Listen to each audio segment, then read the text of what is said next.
জোয়ান যুবক মুরব্বী যারা বসে আছেন, আমাদের প্রত্যেকে সচেতন হতে হবে। এবং এই সচেতনতা খালি মুসলমান ধর্মের মধ্যে নয়, হিন্দু ভাইরা আছেন, খ্রিস্টানরা আছেন, বৌদ্ধ আছেন, নাসাই আছেন, যে কোনো ধর্মের মানুষ হন না কেন, প্রফেট মুহাম্মদ সাল্লাল্লাহু আলাইহি সাল্লামকে আপনি মেনে চলবেন, তার আদর্শকে নীতিকে নিয়ে চলবেন, তাহলে কিন্তু এই দুনিয়াতে আপনি সুষ্ঠুভাবে চলাফেরা করতে পারবেন। দ্বিতীয় নম্বর, তিনি এমন সময় দাদাকে যখনই বললেন যে আজকে এইভাবে আমার প্রস্তাব এসছেন, দাদা বললে, যাও, মুহাম্মদ ইবনে আব্দুল্লাহকে যদি খাদিজা যদি বিয়ে করতে চাই, আমি এই প্রস্তাবে রাজি আছি। খাদিজার বয়স 40 বছর, হুজুর আকরাম সাল্লাল্লাহু আলাইহি ওয়াসাল্লামের বয়স 25 বছর। এমন সময় খাদিজাতুল কুবরার সঙ্গে যখন বিয়েটা হয়ে গেল, বিয়ে হয়ে যাওয়ার পরে এমন সময় আম্মাজান মা খাদিজাতুল কুবরা রাদিয়াল্লাহু তাআলা আনহার বহু ধন সম্পত্তি ছিল, বহু টাকা পয়সা ছিল। তখন তিনি বললেন, আম্মাজান মা খাদিজাতুল কুবরা রাদিয়াল্লাহু তাআলা আনহাকে আমার রাসূল পাক সাল্লাল্লাহু আলাইহি ওয়াসাল্লাম বললেন, এ খাদিজা, তোমার এত টাকা পয়সা, তোমার ধন দৌলত, তুমি কি করবে বলো? বলে, আমি আপনাকে সব কিছু দিয়ে দিলাম, আপনি যাতে রাজি, আমি খাদিজা তাতে রাজি। আমার নবী, আপনার নবী, দয়ার নবী হুজুর আকরাম সাল্লাল্লাহু আলাইহি ওয়াসাল্লাম তিনি এমন সময় প্রত্যেকটা জিনিসকে তিনি আপনার কি করলেন, দান করে দিলেন, মানুষের কাছে দিয়ে দিলেন। মানবকে, আপনার জাতিকে, মানব জাতিকে ভালোবাসার জন্য, মানুষের আপনার কি বলে ভ্রাতৃত্ব রাখার জন্য তিনি সব কিছু মানুষকে দান করে দিলেন।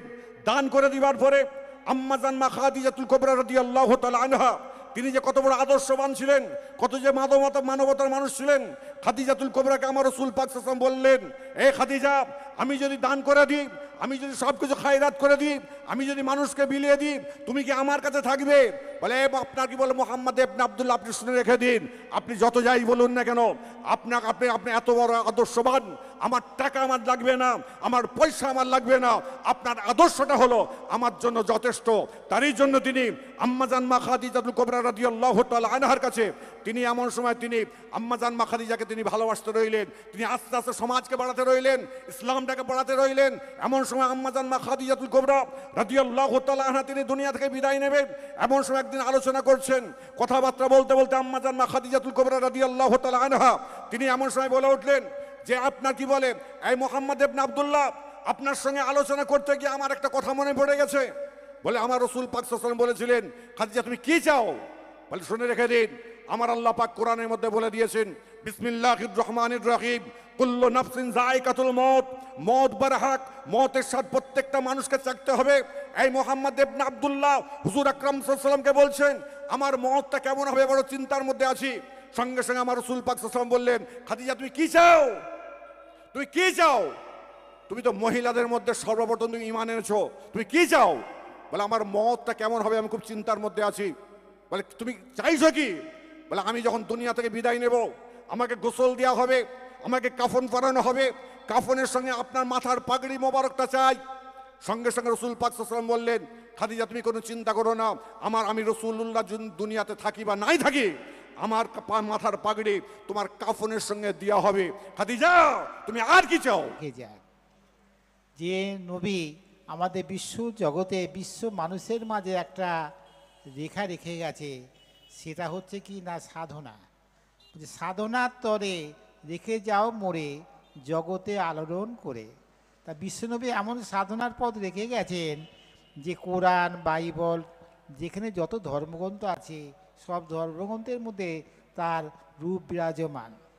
বিশ্বনবী একবার স্বামী বিবেকানন্দের একটা লীলা প্রসঙ্গে বলা হয়েছে, বিবেকানন্দের ভারত পরিক্রমা করে, এই ভারত পরিক্রমাতে পথে যেতে যেতে তিনি ক্লান্ত হয়ে তিনি মূর্ছা যান।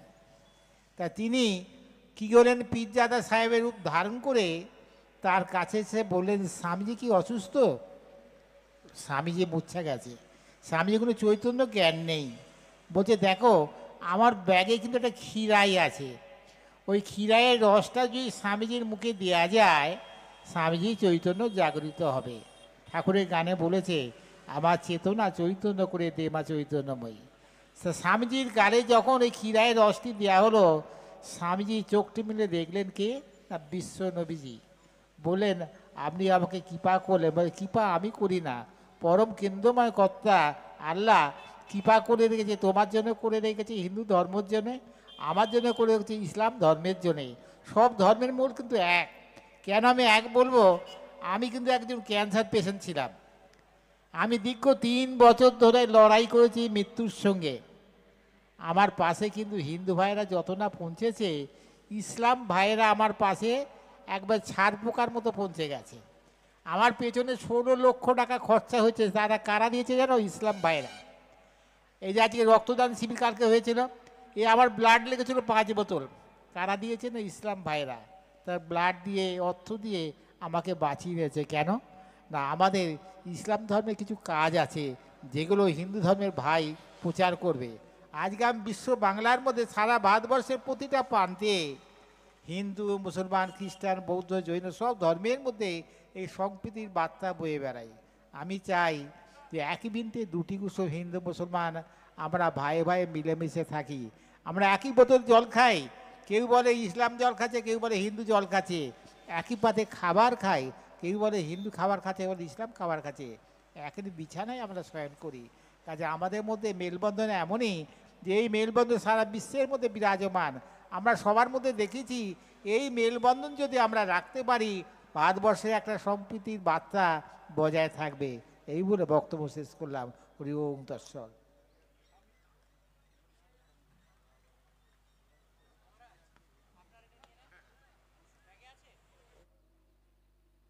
আজকে এই বাগনান বিশ্বনবী দিবস কমিটির ব্যবস্থাপনায় বাগনান লাইব্রেরি মোড়ে বিগত বছরের ন্যায় রসুলাল্লাহ সাল্লাল্লাহু আলাইহি ওয়াসাল্লামের স্মরণে পবিত্র নবী দিবসের আয়োজন করা হয়েছে।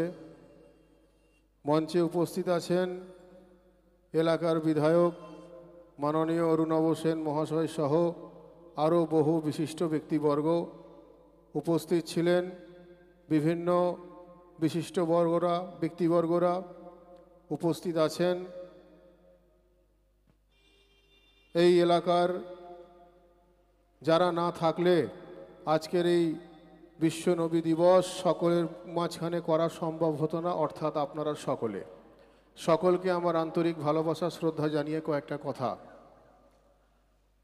দেখুন, আমরা এটা বিশ্বাস করি, আমরা এটা মানি, আমরা সকলে এক কথাই স্বীকার করি যে বিশ্বনবী সাল্লাল্লাহু আলাইহি ওয়াসাল্লাম যিনি শুধু মুসলমানের জন্য রহমত স্বরূপ আসেননি, তিনি মুসলমান তথা বিশ্ববাসীর জন্য রহমত হিসাবে এসেছেন, যার জন্যে বলা হয় ওয়ামা আরসালনাকা ইল্লা রাহমাতাল লিল আলামিন, অর্থাৎ রব্বুল আলামিন মোহাম্মদে মুস্তাফাকে বিশ্ববাসীর জন্য উনাকে রহমত স্বরূপ পাঠিয়েছেন।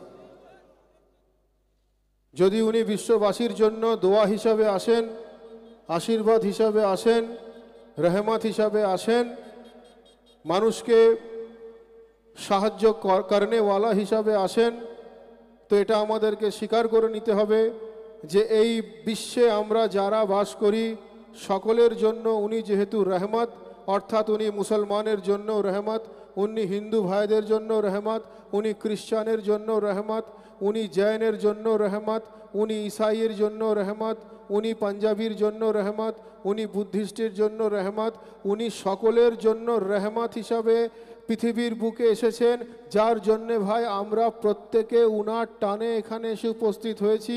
বাস্তবে আমরা আসতে পারতাম না যদি মোহাম্মদে মুস্তাফার মোহব্বত আমাদের অন্তরে না থাকতো। অর্থাৎ এক কথায় বলা যেতে পারে আমরা এখানে আসিনি, রসুল আল্লাহর মোহব্বত আমাদেরকে এখানে নিয়ে এসেছে। যেহেতু উনি বিশ্ববাসীর জন্য আশীর্বাদ রহমত, তাহলে আমাদের মধ্যে কেন হানাহানি থাকবে? আমাদের মধ্যে কেন ঐক্য থাকবে না? আমাদের মধ্যে কেন অশান্তি থাকবে? আমাদের মধ্যে সাম্প্রদায়িক সম্প্রীতি কেন থাকবে না? আমাদের মধ্যে মারামারি কাটাকাটির জায়গাকে আমাদেরকে ভুলে গিয়ে আমাদেরকে একত্রিতভাবে একটা জায়গায় আসতে হবে, যেই বার্তা এই বাগনান বিশ্ব নবী দিবস কমিটির তরফ থেকে মানুষের কাছে পৌঁছে দেওয়া হচ্ছে। আমি আর একটা বিষয় বলে আমার বক্তব্য শেষ করব।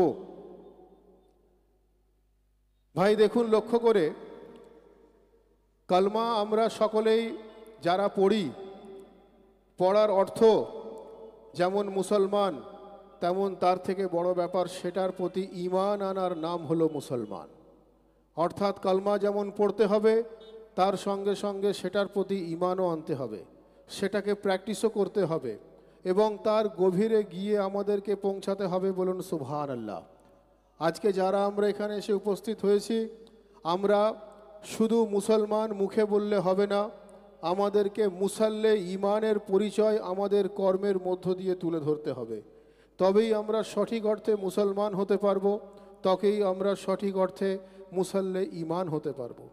আজকে যারা আমরা এখানে এসে উপস্থিত হয়েছি, ইসলামের শিক্ষা হলো এটা, ইসলামের মেসেজ হলো এটা, ইসলামের বার্তাই হলো এটা যে সাম্প্রদায়িক অশান্তি নয়, হানাহানি নয়, মারামারি কাটাকাটির কোনো জায়গা নেই।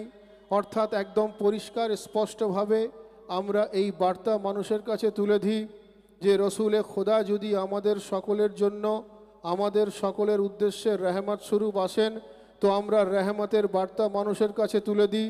আসুন, আমাদের মধ্যে কেউ হিন্দু, আমাদের মধ্যে কেউ মুসলিম, আমাদের মধ্যে কেউ বুদ্ধিস্ট, আমাদের মধ্যে কেউ জৈন, আমাদের মধ্যে কেউ বিভিন্ন ধর্মে বিলং করি, আমরা যখন বাড়ির মধ্যে থাকব, আমরা আমাদের নিজ নিজ ধর্মের প্র্যাকটিস করব। আমরা যখন বাড়ির বাইরে বেরোবো, আমরা একটা প্রকৃত অর্থে মানুষ হয়ে মানব রূপে আমরা বাইরে বেরোবো, তবেই আমরা সঠিক অর্থে আমরা ইসলামের বার্তা মানুষের কাছে পৌঁছে দিতে পারবো। এবং শুধু তাই নয়, আমরা যে সমস্ত মুসলিম ভাইরা বিভিন্ন ফিরকাতে রয়েছি, বিভিন্ন সিলসিলায় রয়েছি, বিভিন্ন দরবারে রয়েছি, বিভিন্ন খানকাতে রয়েছি, বিভিন্ন আঞ্জুমানে রয়েছি, আপনি যা আছেন নিশ্চয়ই আপনি সেটা আপনার বাড়ির ভেতরে থাকবেন, আপনার ক্রিয়াকলাপের প্র্যাকটিস আপনি আপনার বাড়ির ভেতরে করবেন। কিন্তু যখন বাড়ির বাইরে বেরোবেন, আপনি আল্লাহর ওয়াস্তে মুসলমান হয়ে বাড়ির বাইরে বেরোবেন। এটা আমাদের বিশ্বাস, পরওয়ারদিগারে আলম আমাদেরকে সিরাতে মুস্তাকিম দেখাতে সাহায্য করবেন। বক্তব্য দীর্ঘক্ষণ নয়। আজকের এই বাগনান বিশ্বনবী দিবস কমিটির বিভিন্ন সদস্য যারা আছেন, প্রত্যেককে আমার আন্তরিক ভালোবাসা শ্রদ্ধা জানাই এবং আজকের এই অনুষ্ঠানে আমরা যারা এসে উপস্থিত হয়েছি, সকলে মিলে দুটো হাত ওপরের দিকে তুলে আমরা একসঙ্গে বলবো লব্বাইক ইয়া রসুল আল্লাহ। দুটো হাত একসঙ্গে তুলে লব্বাইক ইয়া রসুল আল্লাহ, লব্বাইক ইয়া রসুল আল্লাহ, রব্বাক ইয়া রসুল আল্লাহ। ওয়া আখিরু দাওয়ানা আনিল হামদুলিল্লাহি রাব্বিল আলামিন।